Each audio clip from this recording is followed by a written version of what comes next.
हरे कृष्णा। अध्याय 7 श्लोक नंबर 4। भूमिरपो नलो वायु कामनो बुद्धिरेव च अहंकार इति यं मे भिन्न प्रकृतिरस्तदा।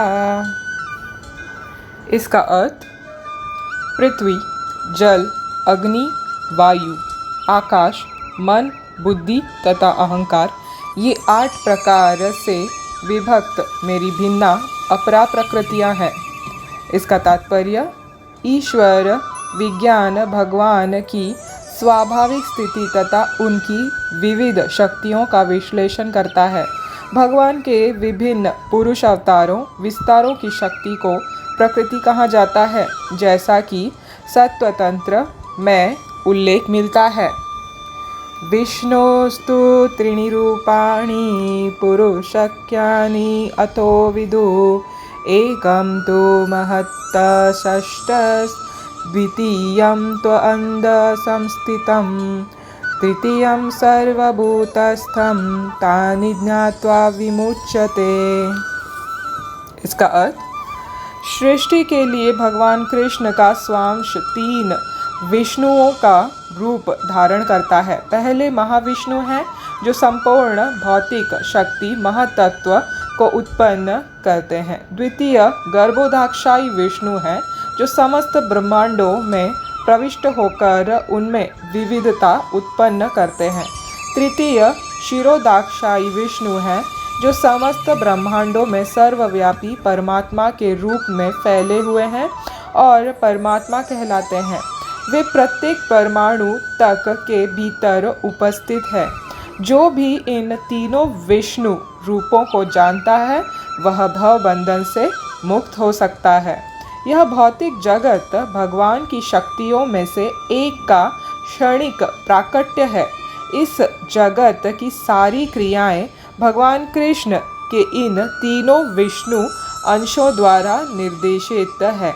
ये पुरुष अवतार कहलाते हैं। सामान्य रूप से जो व्यक्ति ईश्वर तत्व कृष्ण को नहीं जानता वह यह मान लेता है कि यह संसार जीवों के भोग के लिए है और सारे जीव पुरुष है, भौतिक शक्ति के कारण नियंता तथा भोक्ता है। भगवद गीता के अनुसार यह नास्तिक निष्कर्ष झूठा है।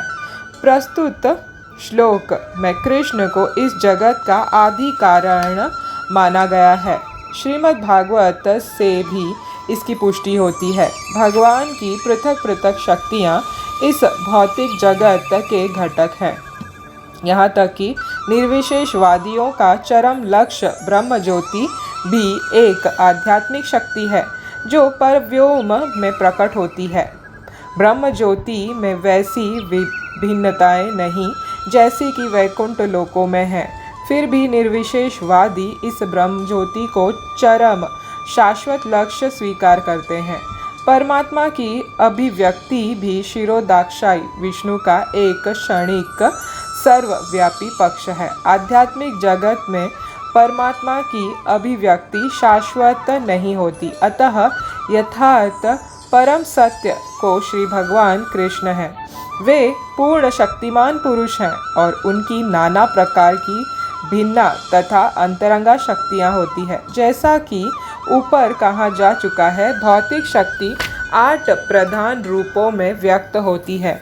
इनमें से प्रथम 5 पृथ्वी जल अग्नि वायु तथा आकाश स्थूल अथवा विराट सृष्टियाँ कहलाती है, जिनमें 5 इंद्रियाँ विषय जिनके नाम है शब्द स्पर्श रूप रस तथा गंध सम्मिलित रहते हैं। भौतिक विज्ञान में ये ही 10 तत्व हैं, किंतु अन्य 3 तत्वों को जिनके नाम मन बुद्धि तथा अहंकार है भौतिकतावादी उपेक्षित रखते हैं।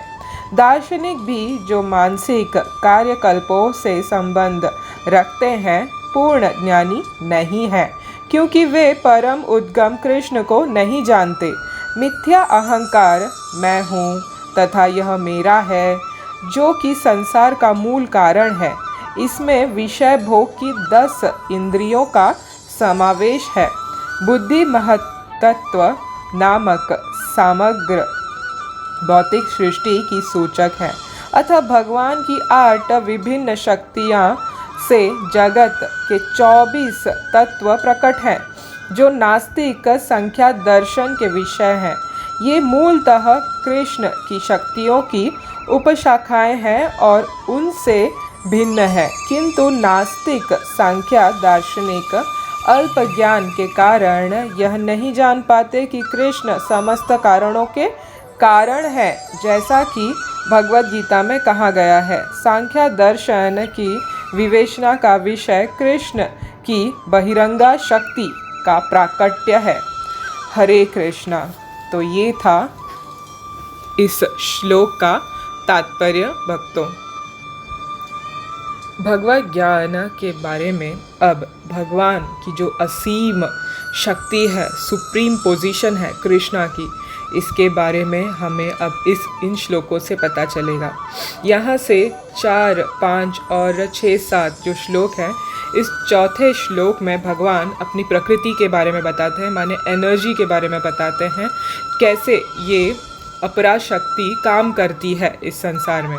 फिर 5वें श्लोक में जीव के बारे में बताते हैं और 6वें और 7वें श्लोक में ईश्वर के बारे में बताते हैं।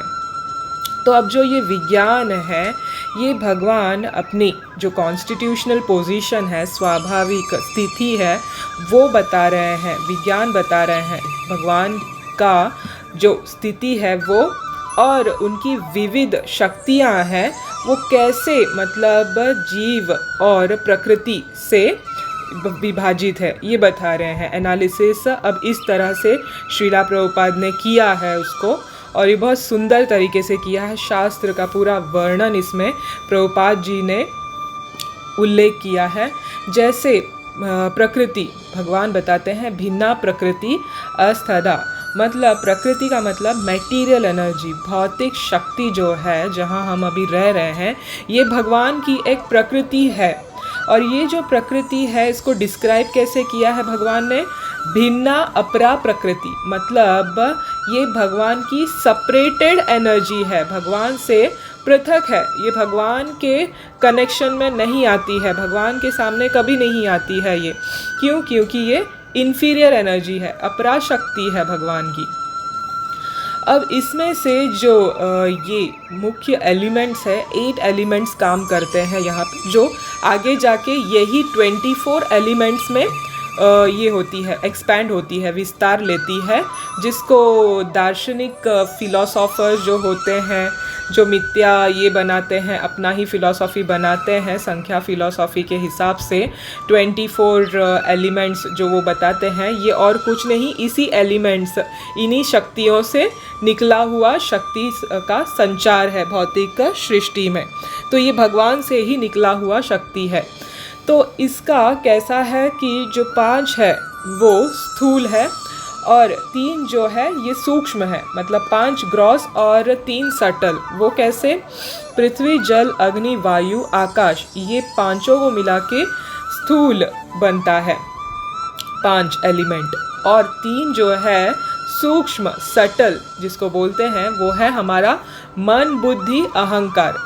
आप देखेंगे हमारी शरीर की भी बनावट इन्हीं 8 चीज़ों से बनी हुई है, और प्रकृति में भी जो भी चीज़ आप देख रहे हो, जहाँ तक आपकी दृष्टि जाती है या आपकी बुद्धि काम करती है, यही चीज़ें होती है और इन्हीं का विस्तार होता है। जो 24 एलिमेंट्स कवर करती है सृष्टि की, वो इन्हीं में से विस्तार होती है। तो 5 स्थूल, 3 सूक्ष्म, 5 सेंस ऑब्जेक्ट्स, ज्ञान इंद्रियाँ, 10 इंद्रियाँ, और जो प्राकट्य जो गुण है, अप्राकट्य गुण है, वो इन सब का खेल रचती है। भगवान की एनर्जीज बन के खेल रचती है इन मटेरियल भौतिक सृष्टि में। तो अभी श्रीला प्रभुपाद आगे चलकर सात्वता तंत्र के हिसाब से भगवान के पुरुष अवतार का विस्तार बता रहे हैं, जो कि इन एनर्जीज को काम करवाती हैं और भगवान की ही ये एनर्जीज हैं।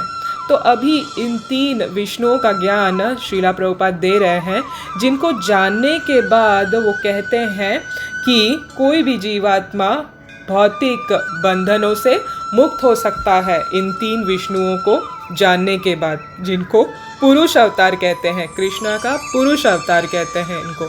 जब भगवान विस्तार करते हैं सृष्टि के लिए, बनाने के लिए, तब इन पुरुष अवतारों का ये होता है। तो अब जो पहले हैं वो है महाविष्णु, जो महतत्व को क्रिएट करते हैं, निर्माण करते हैं इस भौतिक जगत को प्रकट करने के लिए। दूसरे जो है गर्भोधाक्षाई विष्णु, जो एंटर करते हैं, समाविष्ट होते हैं सब ब्रह्मांडों में, जितने ब्रह्मांड हैं सृष्टि में भगवान की बनाई हुई, उसमें सब में वो समाविष्ट करते हैं, मतलब चले जाते हैं, उसमें एंटर करते हैं, ताकि उसमें से जो कार्यकल्प है वो जीवित हो सके। तो ये सब भगवान के ही शक्तिस का, एनर्जीज का ये है, प्रमाण है। तो अभी तीसरे जो है वो है शिरोदाक्षाई विष्णु। ये क्या करते हैं, ये जो सब ब्रह्मांड निर्माण हुआ है महाविष्णु के पोष से निकला हुआ है, चर्म से निकला हुआ है, ये क्या है, ये जो छोटे छोटे ईच एटम है, अणु रणु तणु है, पूरे परमाणु है, प्रत्येक परमाणु के भीतर में उपस्थित रहते हैं, क्या, परमात्मा रूप में। ये जीवात्माओं में भी, और जो हर एटम में है उसमें भगवान प्रेजेंट है। इसीलिए जो कोई भी बोलता है ऐसे ही कि भगवान तो दिख नहीं रहे हैं, भगवान तो है नहीं, कहाँ है वो, मगर जो भक्त है वो हमेशा जो भगवान में रहते हैं तो भगवान उसमें रहते हैं, इसलिए वो हर जगह भगवान को इस रूप में देख सकता है, पहचान सकता है। तो ये उन लोगों के लिए भी एक प्रमाण है जो बोलते हैं कि सब जो अवतार हैं कृष्ण को मिलाकर भी ये सब विष्णु से आते हैं। ये आधा सच है। सब जो अवतार है इन्हीं पुरुष अवतारों से ही आता है, क्षीरोदाक्षाई विष्णु से ही आता है सब अवतार। मगर कृष्ण जो है ये अवतार नहीं है, ये अवतारी पुरुष हैं। जब द्वापर युग में कृष्ण लीला रची गई थी भगवान ने, तो खुद भगवान परब्रह्म कृष्ण गोलोक वृंदावन से खुद नीचे आए, कोई अवतार नहीं हुआ, भगवान खुद यहाँ पे आए। और कृष्ण जो है यही सुप्रीम पर्सनालिटी है, और इन्हीं से ये सब विस्तार होता है, अनेका अनेक विष्णु आते हैं, चाहे वो गुण अवतार के रूप में हो या पुरुष अवतार इन विष्णुओं के रूप में हो। तो यहाँ पे जो फैक्चुअल एन्जॉयर है, असलियत में जो एन्जॉयर है, भोक्ता है इन प्रकृति का, भौतिक प्रकृति हो या कोई भी आध्यात्मिक प्रकृति कोई भी हो, इन सब का जो भोक्ता है वो और कोई नहीं, सुप्रीम एनर्जेटिक है, मतलब भगवान है, ना कि हम जीवात्मा। ये गलत हमारी सोच है कि हम इसके भोक्ता हैं। भौतिक शक्तियों के कारण हम सोच में पड़ जाते हैं कि मैं नियंता हूँ और मैं भोक्ता हूँ, जबकि हम नहीं हैं। ये मिथ्या हमारी अहंकार है जो हम ऐसे सोचते हैं कि हमको इस प्रकृति को एंजॉय करना है, मौज मस्ती करना है। यहाँ पे ये गलत सोच है हमारी। इस तरह से हम इस मिथ्या अहंकार में फंस कर ये सोच बैठते हैं कि मैं हूँ, ये सब मेरा है और ये सब मेरे ही उपभोग के लिए है। ये सब इन 10 इंद्रियों का ही विषय भोग का कारण है, जो मन बुद्धि के द्वारा हम फंस जाते हैं ये सोच में। इसीलिए हमेशा हमको ये समझना बहुत ज़रूरी है कि ये कैसे प्रकृति काम करती है और इसके कार्यकल्प कैसे हैं और ये हम पे कैसे प्रभाव करता है। इसलिए इनको जानना बहुत ज़रूरी है, जो इस अध्याय में हम समझने की प्रयास करेंगे। हरे कृष्ण कृष्ण कृष्ण हरे हरे, हरे राम राम राम हरे हरे। श्री कृष्ण भगवान की जय। श्रील प्रभुपाद की जय।